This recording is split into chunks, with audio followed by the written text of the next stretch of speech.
awesome. That is awesome. That's really, really yummy. Okay, but let's just get right into these stories.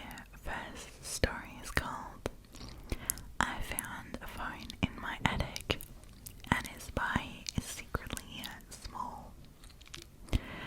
I moved into a new house recently, and at first it seemed a little off.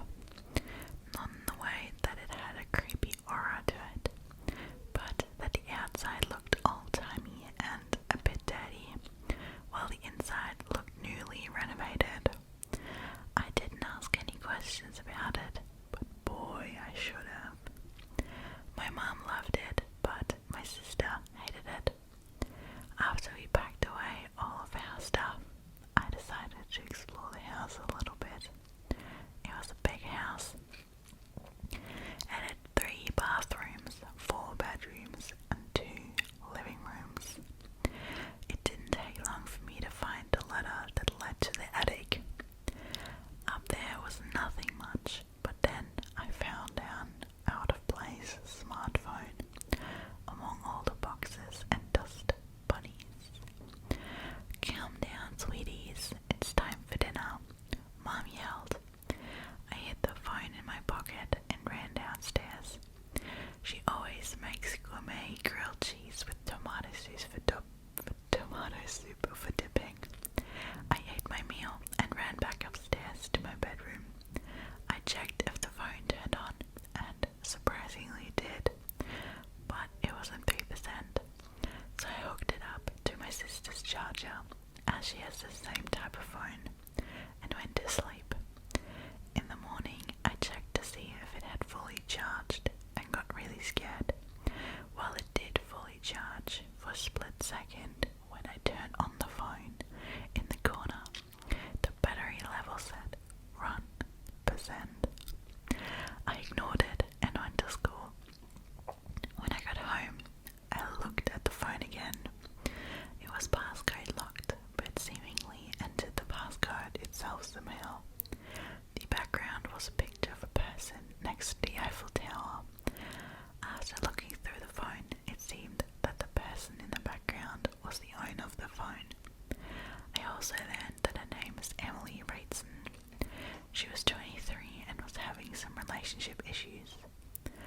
All of a sudden, the phone glitched out and it said Gary on the screen. My name. I literally threw the phone across the bedroom.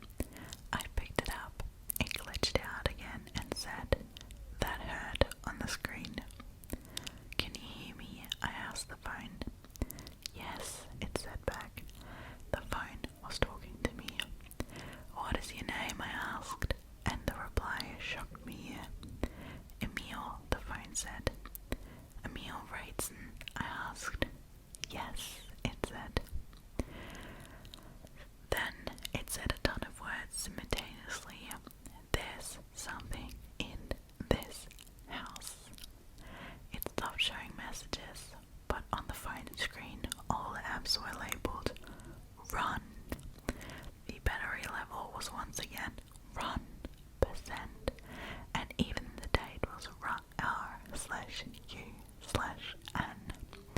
I put the phone down and ran into my sister's bedroom to tell her about this, but she wasn't in there, only her laptop. I went to my mom's room, only her running TV. Then I heard footsteps coming from the hallway, even though nothing seemed to be there, and the TV said, "Window." I climbed out the window and ran away from the house and to the police station. I told them about what happened, and they sent some people to the house. I pray that they survive whatever is in that house. The next story is called The Girl from the Cassette Talked Back to Me by Aggravating Rapper 7295. I had an incident in my childhood which everyone chalked up to me having an overreactive imagination, but it's still one of the most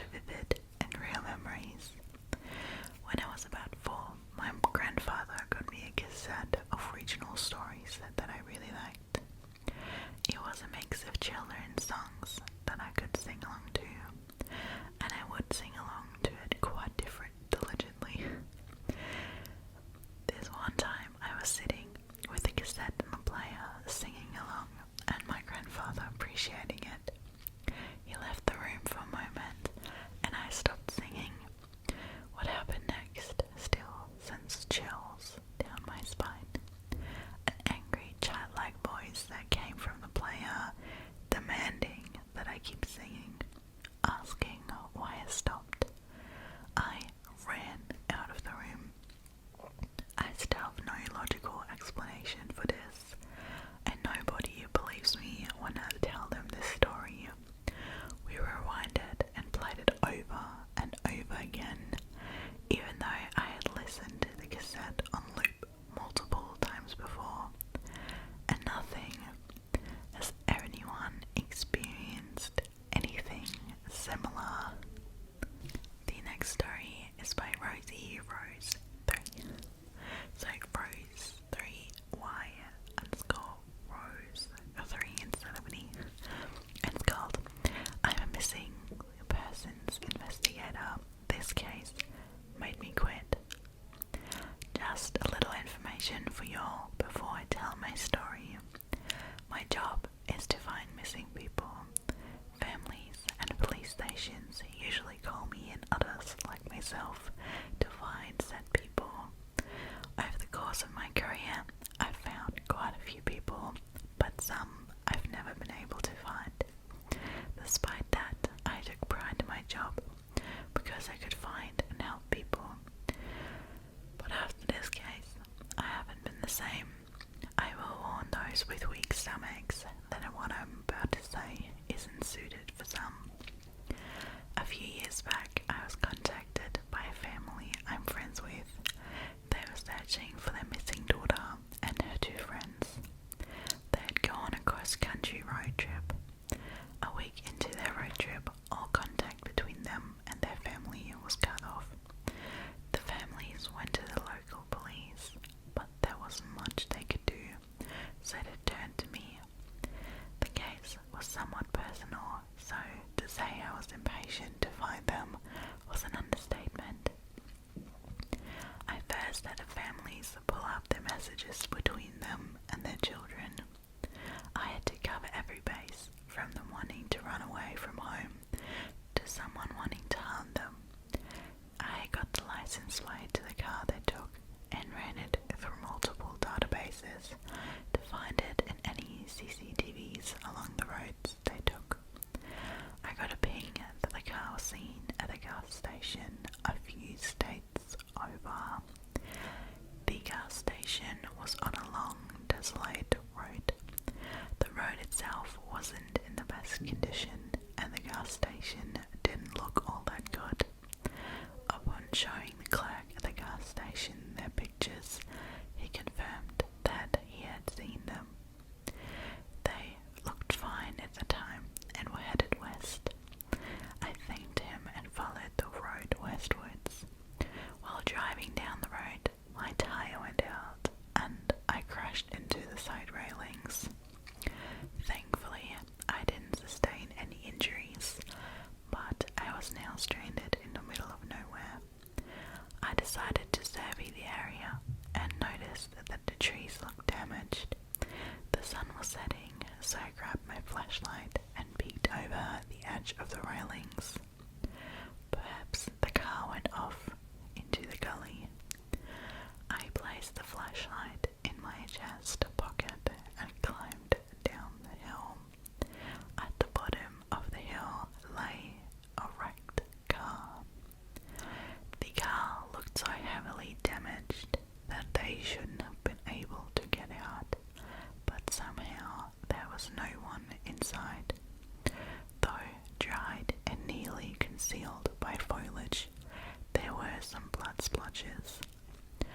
I went to my radio to call for some police officers and an ambulance, but to my dismay, all I got was static. A twig snapped behind me, and before I had the chance to turn around, something hard connected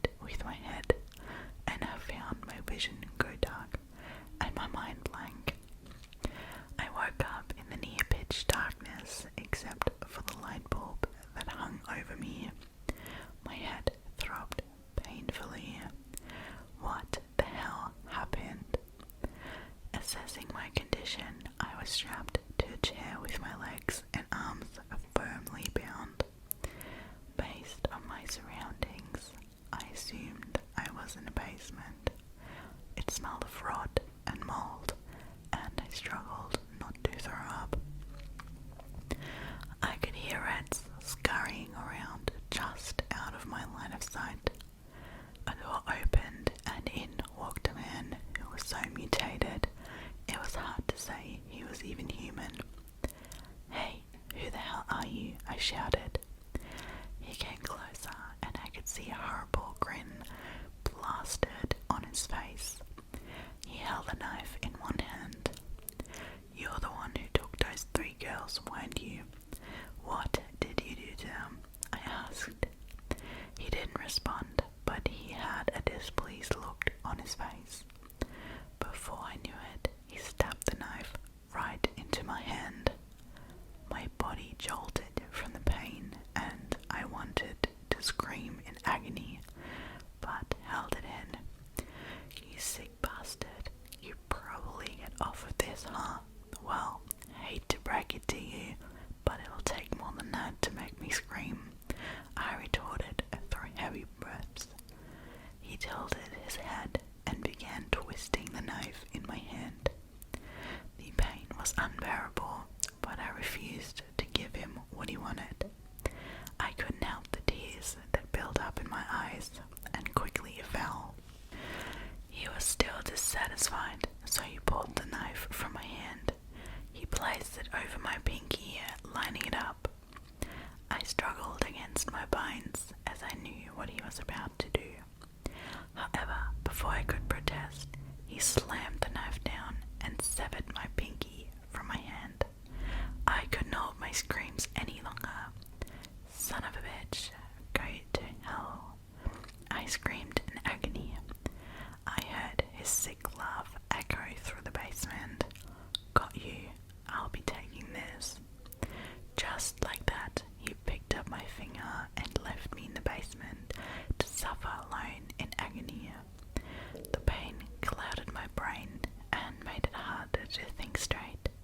Blood still poured from my hand, coating the chair arm before dripping to the floor. I woke up once more and saw that my hand was bandaged with a dirty cloth. I looked up to see a horrific sight. In front of me sat a table with human body parts laid on it. The body parts were so mutilated you almost couldn't tell it belonged to a person. I gagged at the sight. He's a cannibal. In his hands were a bowl and a spoon. He was stirring the spoon in the bowl and turned towards me. Upon seeing I was awakened, he came over to me. The smell was putrid, and I could feel my stomach turning at the sight of the contents of the bowl. I turned away, but he grabbed my face and forced my mouth open. He shoved the spoon in my mouth. It was horrible, and tears filled my eyes. I spit the contents back out and vomited. He looked unhappy that I didn't eat it. He set the bowl down and walked over to a wall which held multiple tools. He grabbed some pliers and came back over to me. "What are you gonna do?" I asked, breathless.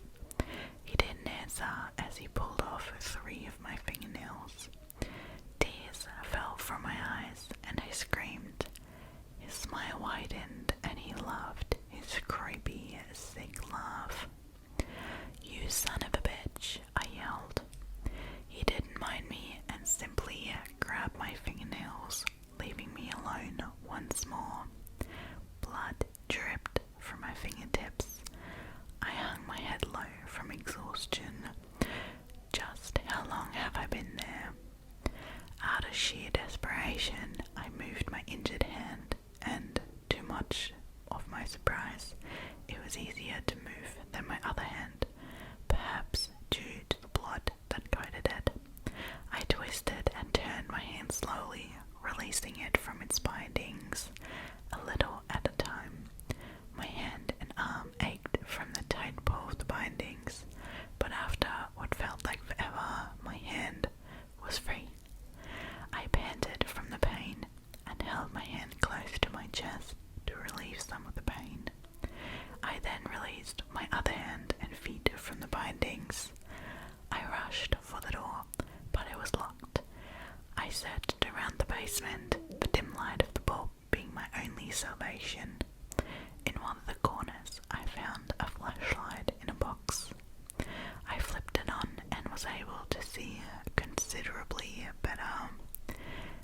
basement floor was covered in old bloodstains and rotten pieces of flesh, presumably human flesh. I dry-heaved and focused on finding a weapon I could use. Unfortunately, whenever he left, he took his tools he had on the wall with him. I searched around and miraculously found a crowbar he left behind. I unscrewed the light bulb from its socket and fell into total darkness except for the light from a flashlight. I hid in a concealed area behind the door and waited for him to come back. After a while, I heard heavy footsteps and readied myself in the encompassing darkness. The metal door screeched open and he stepped into the basement. Perhaps due to the unexpected darkness in the once poorly lit basement, he paused. I used that to my advantage and swung the crowbar as hard as I could against the back of his head. He grunted and fell over. I ran up the stairs, tripping over some uneven boards, and came out into an old, rundown and decrepit house. I rushed through the house and barged through the front door. I ran into the chilly night air. I could hear sounds from within the house, and dread filled me. How was he up already? I ran blindly through the woods, tripping over tree roots and slipping on leaves covered in dew. I stepped on something cold and metallic, and before I had time to react, it clammed down on my leg. The bear trap broke my leg in several places, and I screamed as I fell over, blood pouring from my leg. I could hear the movement in the woods from the direction I had come from. I knew it was him. I pried the trap open and thankfully got my leg out. My leg was messed up beyond belief. It was mangled and I could barely stand on it. The noise got closer, so I forced myself to run. This, however, didn't work, and he appeared right behind me and tackled me down. He had an ice pick and was trying to stab me with it. I struggled with him and managed to knock it out of his hands. I kneed him in the gut, which released his hold on me, and I scrambled for the ice pick. He grabbed my mangled leg and dragged me back to him. I yelled in pain as he flipped me over and began strangling me. I couldn't breathe and felt my consciousness slipping as I blindly grabbed for the ice pick. I felt the cool metal and saw a ray of hope. I grabbed it in my hand and with one swift movement stabbed it into his neck. I pulled it out as his body recoiled. His blood squirted out onto me as I breathed in once more. He fell back onto the ground, making a gurgling noise. I struggled up and continued limping onwards. I soon found a dirt road which led me to the highway. I collapsed on the side of the highway just as a car spotted me and pulled over. The person rushed to me as I succumbed to the darkness. I don't know how much of what happened after that, but I woke up in a hospital a few days later. I was told that I was probably held in that basement for about 4 to 5 days. I was told I had gotten lucky, but I didn't really feel like I had. Everything that happened broke me. How could I tell those families what had really happened to their children? For months after everything happened, I still couldn't stand the smell or sight of meat. In the end, I wasn't able to tell them. A police officer who arrived at the scene had to. This case really fucked me up mentally and physically. I walked with a limp and relied on a cane. Mentally, I was even more screwed up. I couldn't longer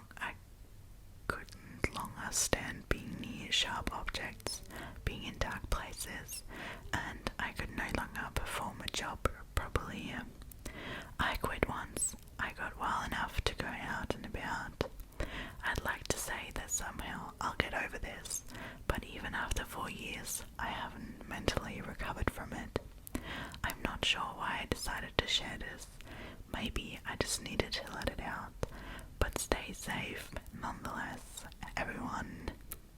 Sorry guys if I look slightly different. I had to pause for a bit because my neighbours were atrociously loud if you've heard them in the background. Watch right now, it's like 2 hours later. I hope they keep their cool. Alrighty, next story is called Mr. No Eyes Won't Leave My Son Alone and is by Sunhat Prime.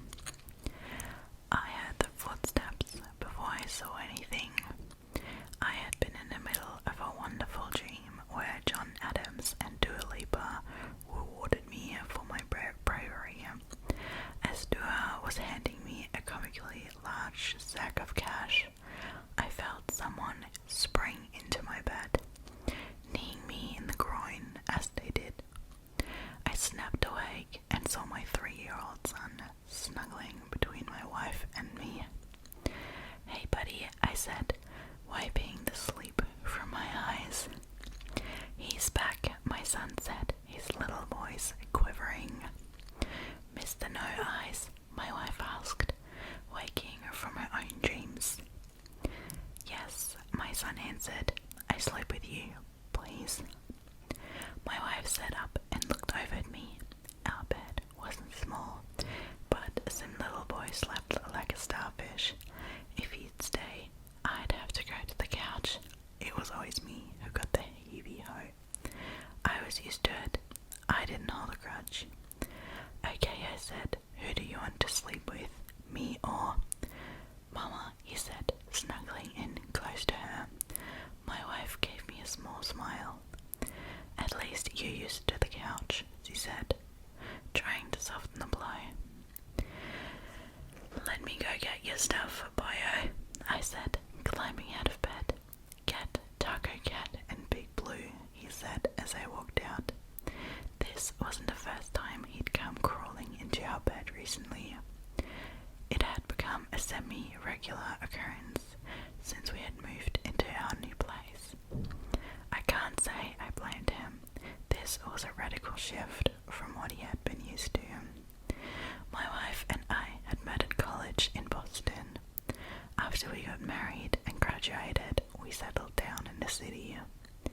Neither of us were from Boston, or even the Northeast, but we both felt hard for the city. We had chances to leave, but we both decided to stick it out. There are worse places to live. We had a cozy apartment that was perfect for the two of us. We were crammed when my son was born, but it was manageable. Then COVID hit, and it became crystal clear that we had, in fact, outgrown the apartment. I thought we'd be looking for another apartment in the city, but my wife had other thoughts. Without me knowing, she'd been looking for farmland outside the city for quite a while. At first, it started as mindless Instagram scrolling, looking at cute little hobby farms and country-style decor and daydreaming. That quickly gave way to Zillow searches and comparing numbers, and at that point it was too late. The disease became terminal.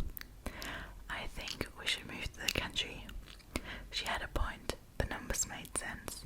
Both of our jobs were going to be work from home full time, and there would be more space for us to grow as a family. We went and saw a few places, but nothing blew our skirts. I thought that would be the end of the farm hunt until we stumbled across our current home. It was a fixer, to be sure, but it also was the first place that felt like home. Walking across the threshold, we just knew this was it. It was a red brick Dutch colonial revival style house, built in the 1880s and retained all of the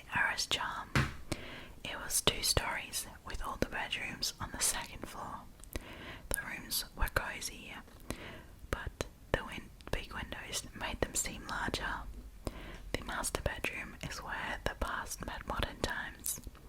There was a bathroom that had been updated and included a soaking tub. Inside our closet was attic access. I popped up there during the tour, and there wasn't much to it. Perfect for holiday decoration storage, but not much else. The centerpiece of the bottom floor was a large fireplace in the den. I imagined the three of us snuggled up together on the couch, watching a movie and warming ourselves with a roaring fire. It was some Norman Rockwell shit, and the more I thought about it, the more I wanted it. My wife's disease had infected me. A month later, we moved. I opened the door to my son's room and immediately noticed the chill. His room was always a bit colder than the rest of the house. I chalked it up to poor insulation. We gave him big, blue, a massive, sprawling blanket so he could wrap himself up like a burrito and keep warm. I assumed at some point I'd have to look into better insulation, but it was already late fall and the snow would be coming soon. No need to start ripping out the little protection that was already there. I grabbed the blanket and took a cat off my son's bed. I was about to head back to my room when I heard what sounded like something moving in his closet. This also wasn't an uncommon occurrence. Old houses settled at all the time. While I was sure that was the case, it still warranted a quick glimpse. Not that I was hoping I would see Mr. No Eyes, but I had to be sure. I deposited the blankets on the bed and walked over to the closet. I pulled down on the light cord and saw nothing but my son's clothes. Just to be safe, I moved them to the side and checked. No Mr. No Eyes waiting for me. I shut the lights off and headed out of the room. The rest of the night was fine. My back was a little achy from sleeping on the sofa, but like my wife said, I'd gotten used to it. My son was fine too. Usually it was the morning after visit from Mr. No Eyes. Little kids can be very resilient. He came barreling out of my room and jumped on me. I braced for the jump, but he still managed to accidentally ding my balls with his knee. This, sadly, was also typical. If he harbored any thoughts about wanting siblings, he was going to have to remember to take it easy on me. I grimaced, but like the couch, this pain was also routine. "You okay?" "I'm good," I said. "How did you sleep?" "Good, I like your bed." "I can tell," I said. My wife came walking out of the bedroom, yawning. My ancient Nirvana t-shirt, now her favourite sleeping shirt, hanging off her shoulder and hair a frazzled mess. She acknowledged me and stretched her arms out wide. "How did you sleep?" I asked her. "Good, he likes to cuddle." "Maybe one day I'll get to find out." "Oh," she said, caressing me and kissing the top of my head. "At least you get to spread out." On the couch, she smirked and started for the stairs. "Want some coffee?" she asked over her shoulder.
watch us. How does he watch us if he doesn't have eyes? He says he can see everything. Oh, I said. Hey, can I get a hug? I already gave you a hug. I need another one, I said with a smile. He waited a second and then threw himself on me and squeezed tight. You're gonna squeeze Dada's head off. Don't be crazy, Dada, he said, laughing. I carried him downstairs for breakfast. Before I left the loft, however, I glanced back and checked. Not that I was expecting to see Mr. No Eyes watching us, but I wanted to be sure, just in case. About 3 hours later, my promise came due, and I was roped into playing hide and seek. My son wasn't a huge fan of hiding, so the task fell to me. I didn't mind. I really enjoyed the hiding aspect of the game. Plus, the new house had a lot of random and unique hidey holes.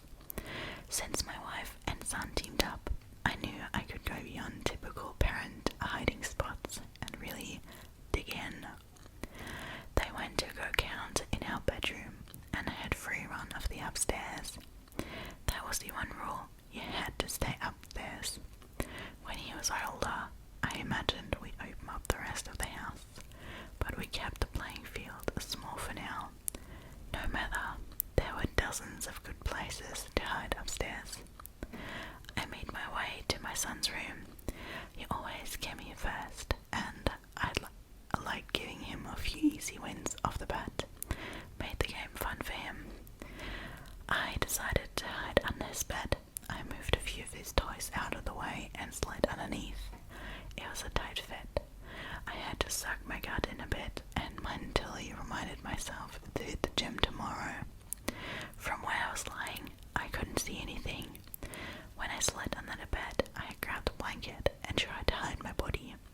I knew it wouldn't matter. My son would find me, but I wanted him to earn a win too.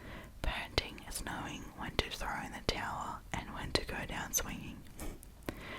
As expected, I had heard footsteps coming down the hall. The game was on. The door slowly cracked open and they entered the room. I couldn't help but grin, but because seeing how excited my son was when he found me made cramming under his bed worth it. The footsteps stopped in front of the bed, and I knew it was coming. I waited and waited, but the two of them never found me. I heard the footsteps slowly walk out of the room and back down the hall. I was puzzled. He always checked under the bed, plus he was so quiet. I thought he was probably going to try and scare me. He did. He just hadn't realized it. He had. 5 or so minutes later, my son came bursting back into the room. Instantly, he dropped to his knees and yelled, "Found you, Dada!" I laughed and squeezed myself out from under the bed. As soon as I got out, my son tackled me until I started tickling him. My wife came into the room and we locked eyes. "There you are," she said. "Here I am," I said, standing up. "Did you guys not see me the first time you came in?" She gave me a look. "You found you right away. Your shoes were sticking out." "What are you talking about?" "What do you not understand about your shoes were sticking out? You guys came in a few minutes before that. You stood in front of the bed and then left." She shook her head. "No, we went downstairs because we heard you there." "Not supposed to go downstairs, Dada." "I didn't go downstairs," I said. "We heard you. I was impressed that you got back up here and under the bed so quickly." My skin felt prickly. Something had lured my wife and son downstairs and then came looking for me. What the fuck? It suddenly clicked for my wife too, who put a hand over her mouth in shock. I just nodded, not wanting to say anything to scare my son. "We'll discuss when little ears aren't around," she finally said. "Should we keep playing?" I asked. "Yes, stay upstairs," my son yelled, and ran back to my room to start counting. "I'm not going to hide in here again," I said. "Good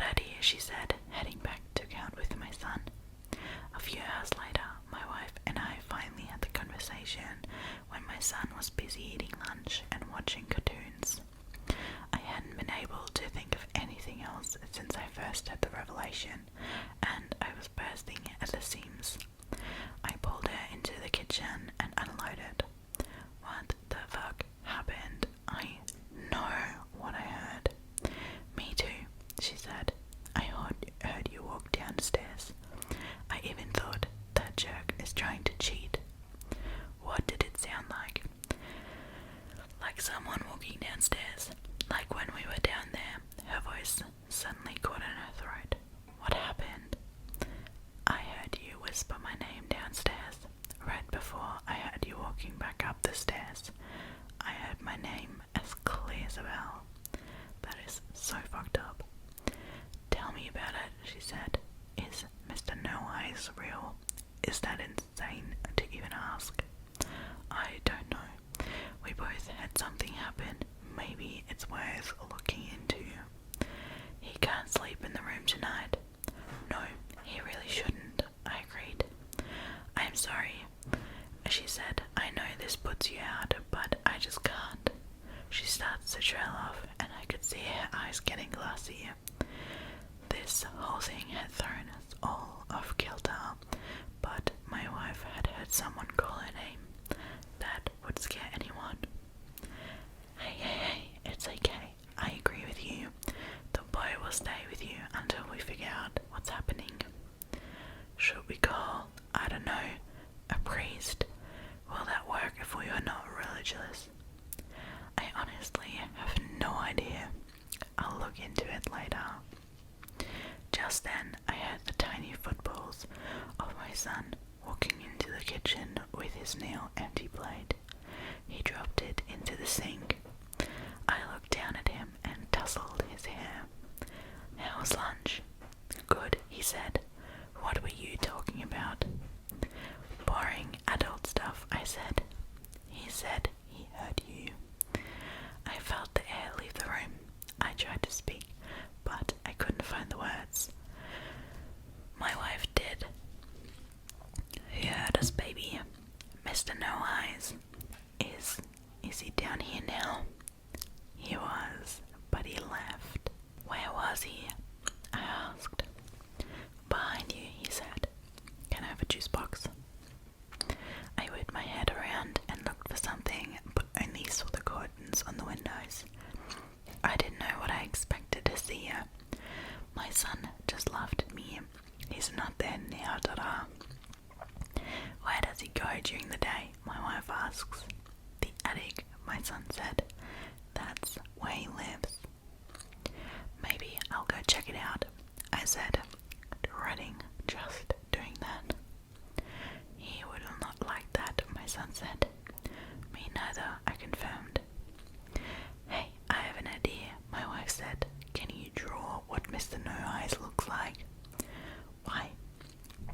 So Dada and I know what he looks like if we see him.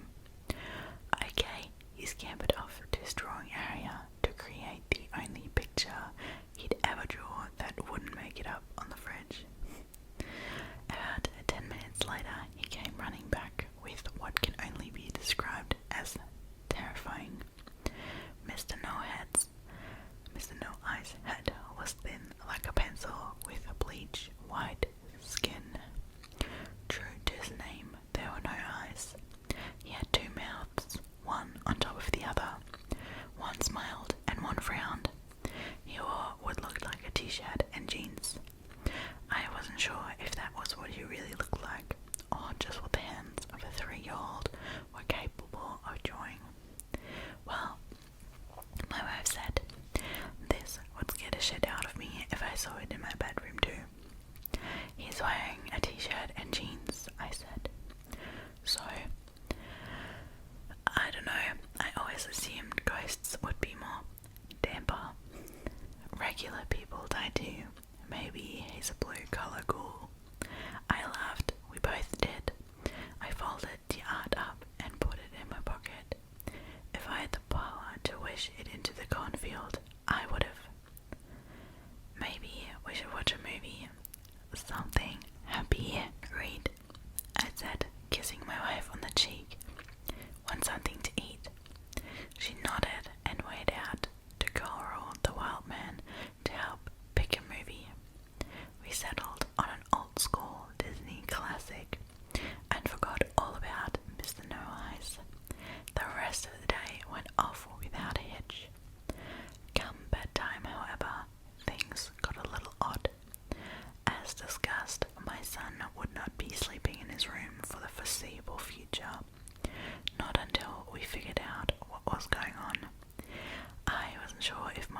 was safer.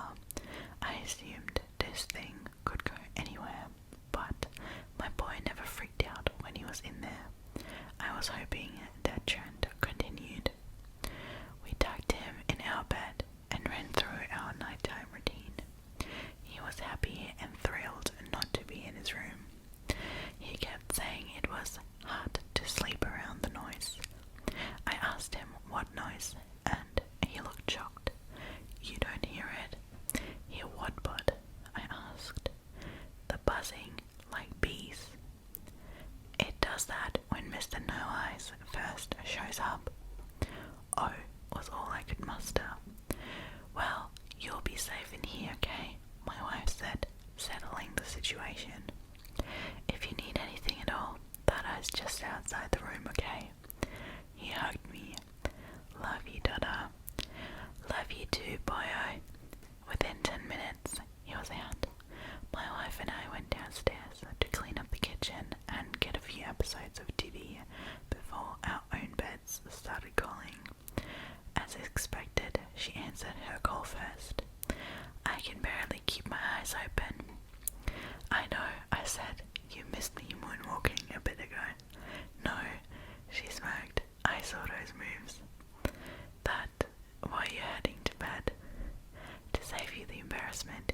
Yes, she said as she stood and kissed the top of my head.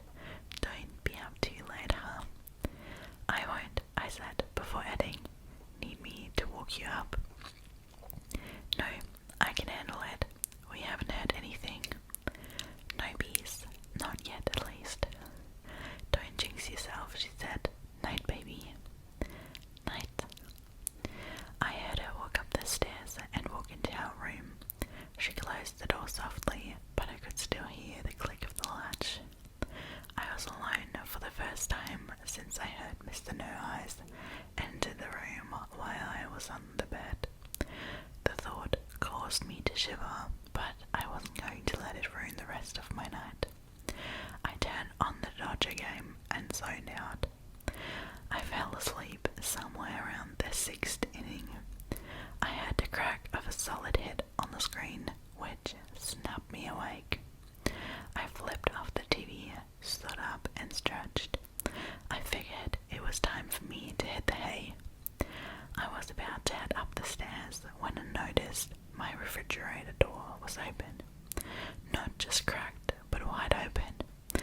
Last night's chicken dinner was sitting on the counter too.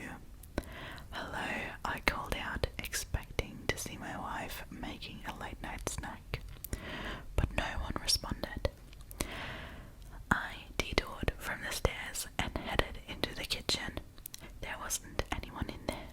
Puzzled, I put the food back in the fridge and closed the door. From behind me, I heard one of the chairs from my dining room shift on the floor like someone had pulled it out. I cautiously walked over to the room and threw on the light. Sure enough, one of the chairs had been noticeably pulled out. I was beginning to think Mr. No Eyes had just wanted a late night snack. At least push in your chair, I said out loud. That's when I heard what sounded like white noise emanating from the living room. It started quietly, almost imperceptible, but grew louder. With a few seconds, the faint white noise sounded like a swarm of bees. The buzzing was intense and filled the air. Then it went quiet. The buzzing didn't stop. Every noise stopped. No crickets outside, no hum of the refrigerator, nothing but my shallow breaths and booming heartbeat. The fuck, I muttered. The hair on my arms, sensing something was off before my brain caught up, started to rise. I wasn't alone in the room. I didn't see anything, but I felt it in the animal part of my brain. Something was watching me. That's when the whispers started. I couldn't make out the words, but it was clear two different voices were speaking. One was a nasally high-pitched drawl, and the other was a sonorous low baritone that sounded like someone stuck their finger on a record player, slowing it down. The voices came from seemingly every corner of the room, all at once.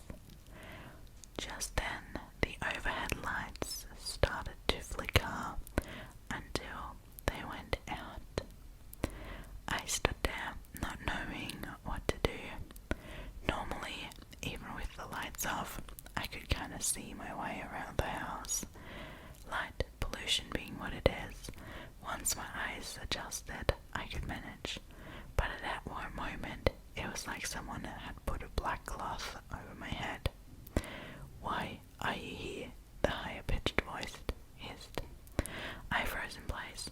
I had no intentions of responding. Without eyes, I imagined they used sound to echolocate me or something. I wasn't sure and was grasping at straws, but needed to try to add logic to the center me. The fear cemented my feet to the floor. "You do not belong," the deeper voice added. That's when the burners on my stove turned on. The 4 flames lit up that corner of the room. They danced, sending eerie projections on the nearby walls.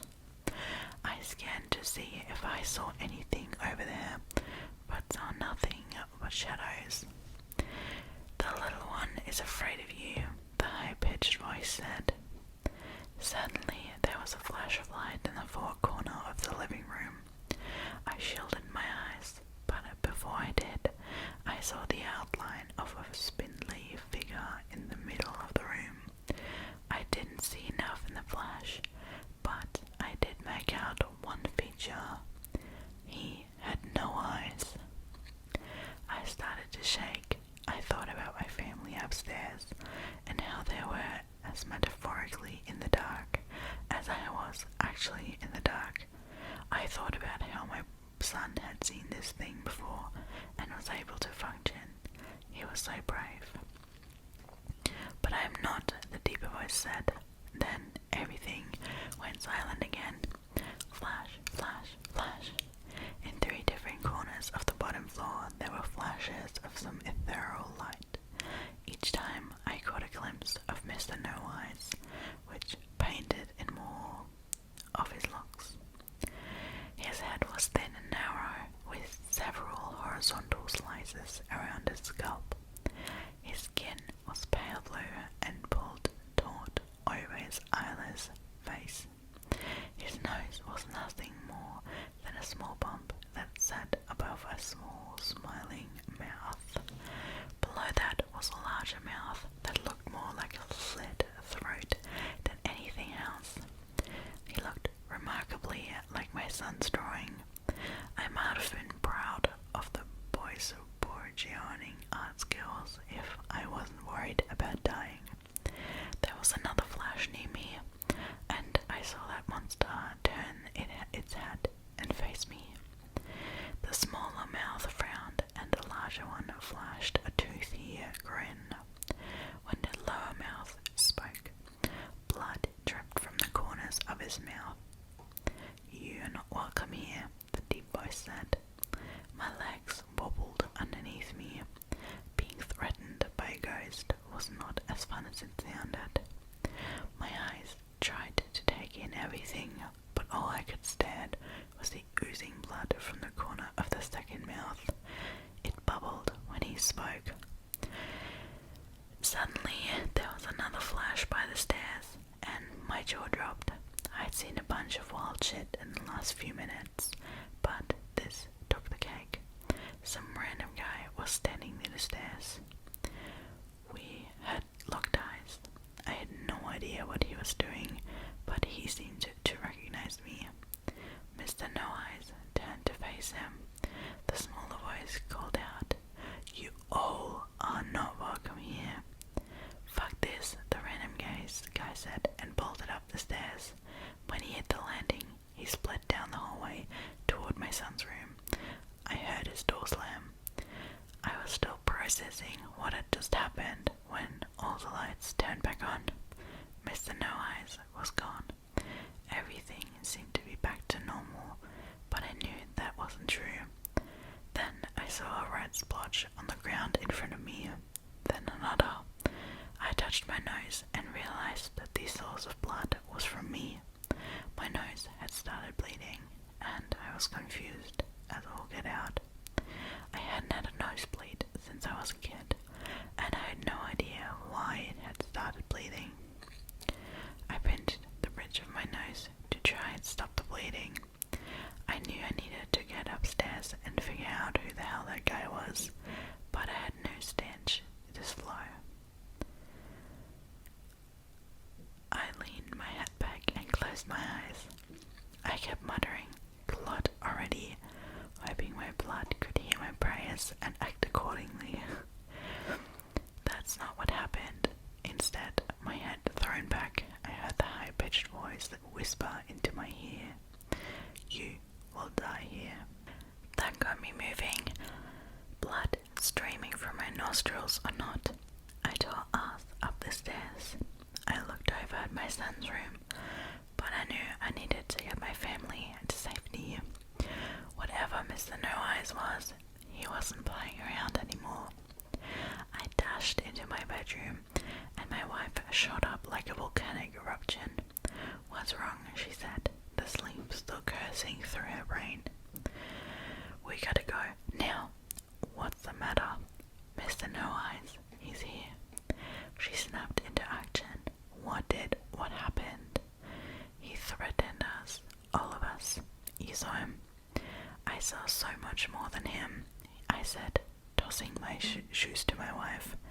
"Get to the car with the boy, and I'll be right behind you." "I want to stay with you." "No, get him to the car." Just then, my son woke up. He rubbed his eyes and stood up. "It's morning time." "Nobody," I said, trying my best to sound cheerful. "We're gonna go for a little car ride though." My wife came over to me. She saw how wild my eyes looked and the blood in my nose.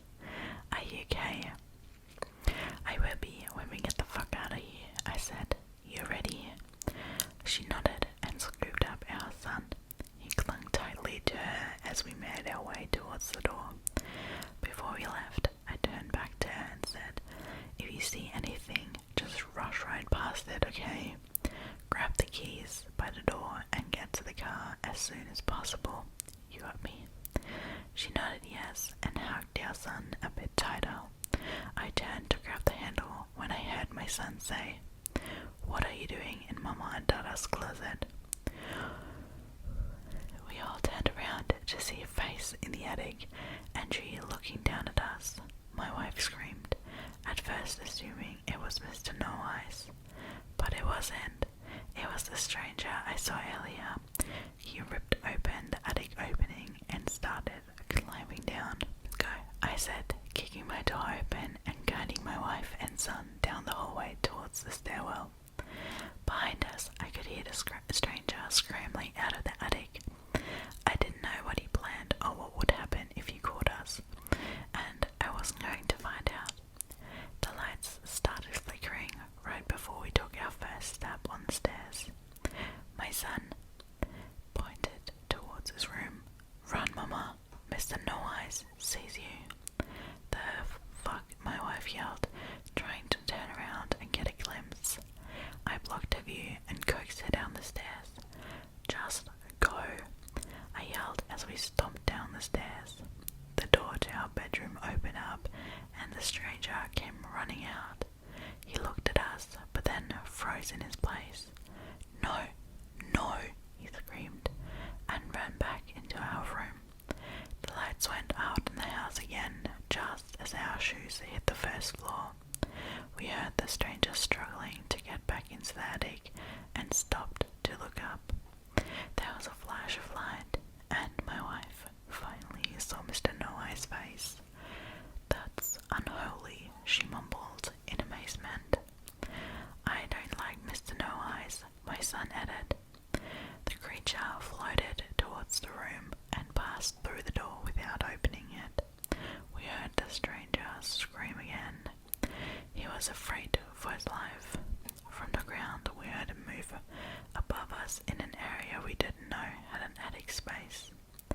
My wife looked at me, confused. I think the realtor lied to us about the size of the attic, is what I managed to say. There was a cracking sound above us, and I knew what would happen. I pushed my family back as the ceiling over us gave way. The stranger fell nearly 20 feet and hit the ground with a sickening crack. His left femur was sticking out of his thigh. Some of his blood had landed on my face. He screamed in pain like nothing I ever heard before. I glanced up and watched as Mr. No-Eye's head came into view from the new hole in the ceiling. His mouth smiled, and fresh blood bubbled at the corners.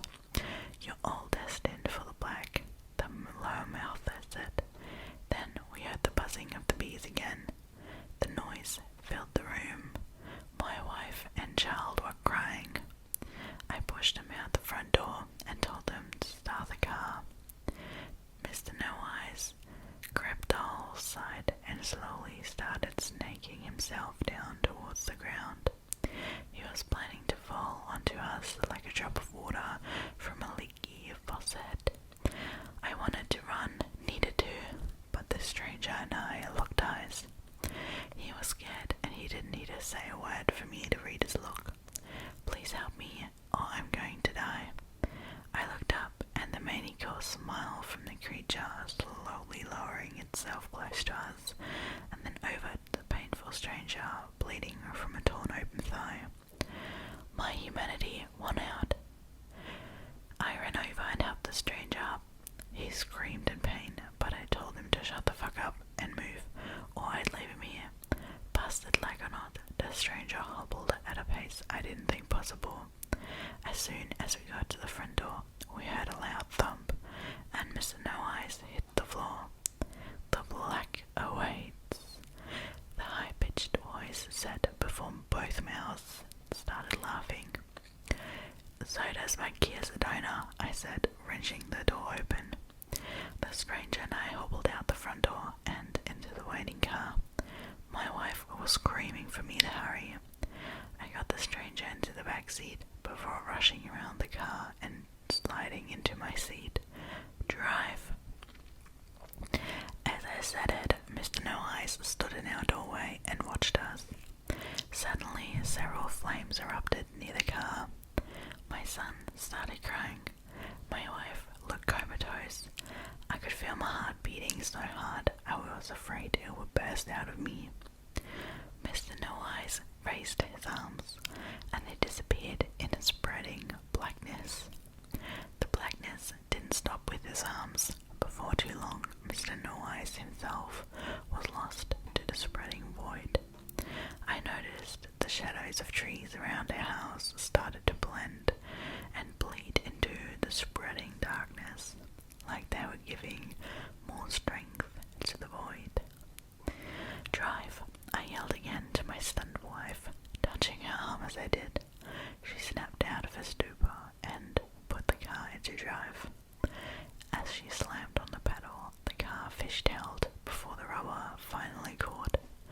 I looked back, and our house had been completely enveloped in the void. As we turned down the street, I heard both voices laughing. I didn't dare turn around to find out if he was behind us. I trusted my gut that he wasn't. We dropped off the stranger at the hospital, and I finally got some information out of him. It turns out he was a squatter living in the house before we bought it. Worse, he was an obsessive paranormal fan who had learned about our house's history online and became determined to live there and see if he would experience anything. He did. He said he hadn't planned to staying after we bought the house, but he was pretty dug in by then. The house, he told me, had a few human-sized access points that weren't listed on any blueprints or were something you'd see if you didn't know where to look. He had found them and taken advantage. "Why the fuck did you stay?" I asked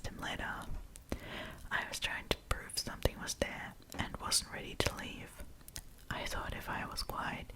You never noticed. When I was done, I'd leave. But then your son caught me a few times. How did he catch you? There's an attic entry in his closet. You didn't know? No, I said, stunned. Why were you going into his room? Normally, he's a deep sleeper. He usually didn't hear me climb down, but every once in a while he would spot me. When he did, he trailed off. I wanted to strangle this guy, but also I wanted to hear what he had to say. Wanting to murder someone and hearing the information they needed to tell you is a hard line to walk, but I was a regular Philip Petite at this point. You what? I pressed through gritted teeth. I told him about Mr. No Eyes. You what? I said, ready to rip this guy's head off. I said I was protecting him from Mr. No Eyes, so he wouldn't tell you guys about me. The fuck? I know I was wrong. I wanted to leave, but I still needed proof. You have to know, I didn't want to put you or your family in danger. Ever. Funny fucking way of showing it. I know, I was obsessed though. I wanted to get something, so I decided to speed up the process. He looked away, ashamed. I started purposely agitating Mr. No Eyes. It worked. After that point, I had considered not saying anything to the authorities. He'd need to leave and never come back. I assumed he'd taken the offer, as he was in traction for his leg, and the recovery was going to be long and painful. But when he told me what he had done, my good nature gave way. I pressed charges. He's awaiting trial as I write this. Another thing since I found out is that our house is quite the hotspot for paranormal comings and goings. There is a litany of stories about the farmhouse online. I just never looked or Googled the history of their house before they buy it. I had seen it, been inside it, and felt the good vibes. It seemed like a perfect fit. When I relayed this to our realtor, she was stunned. She never heard anything about this, and swears up and down she would have mentioned if she had. I am inclined to believe her, but I have my doubts. Massachusetts is one of the few states where you do not have to mention paranormal issues to a prospective buyer. After big protest, I did send my wife and son to go and stay with her mom for a few weeks, just until I could get things settled down at the house. I went to a local Catholic church and told the priest. A few phone calls later, he put me in touch with a spiritual fixer that could help. The church vouched for him, but wouldn't publicly do so. Not a surprising stance for a church to take, considering its past. When we arrived at the house, I was surprised to see it still standing. The inky black void that had enveloped the building was gone. Everything on the outside looked normal. The inside, however, was a different story. Besides the gaping hole in my ceiling, all of my furniture had been stacked in the middle of the living room. It was like a Jenga tower made out of IKEA. I was afraid to touch it, worried it would crush me if I did. That is not a good sign, the fixer said. I smoked. You're right. No human would stack books like this. Is there a stack of books too? The fixer asked, looking around the room while failing to spot my reference. No, I said sheepishly. I decided to just hang back and let this guy do his thing. About an hour later he returned and told me that something dark was still here. I said I wasn't surprised, and he told me he needed to do some rituals. He said it would be the best if I wasn't there. I came back 3 hours later, and the fixer was sitting outside my house. He looked emotionally and physically drained. He was smoking a cigarette and barely acknowledged my presence. How did it go? I asked. I've never dealt with anything like that before. What the hell do you mean? Whatever that guy did, he opened some portal or something in there. It's like a light in the darkness to these things. They'll head for it eventually, but for now, the lights have been dimmed. Can we close the portal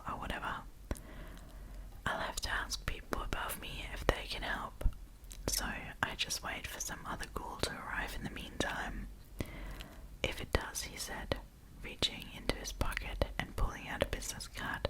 Call me. I'll send it back to where it came from. What about black? I asked. What was that? That is something I've never heard before. I'm gonna have to ask around. This wasn't the response I was hoping to hear. Should we stay here or what? He nodded. This is your home. Don't give them an inch. You're safe for now, but there's always a chance it can come back. It may not. Who knows? But if it does though, you know what to do. Run away and call the Pope. He smiled. We might even need to go over his head. I laughed and the guy drove home. About a week later, we moved back into the house. So far, everything has gone back to normal. I went up into the attic, cleaned out the mess the squad had left, and patched the hole in my ceiling. My son hasn't had a bad dream since Mr. No Eyes had stayed far away. I've settled into a new routine. Every night around sunset, I make myself a cocktail and walk the property of the house. I dubbed it my boot patrol. I'm not sure what I'm looking for or what I would do if I saw something, but it helps me make me feel secure. I am about to head out now. I'm only hesitating because earlier, when I was taking out the garbage, I heard what sounded like bees buzzing near the tree line. Odds are it was simply bees looking to find a spot to start a new hive.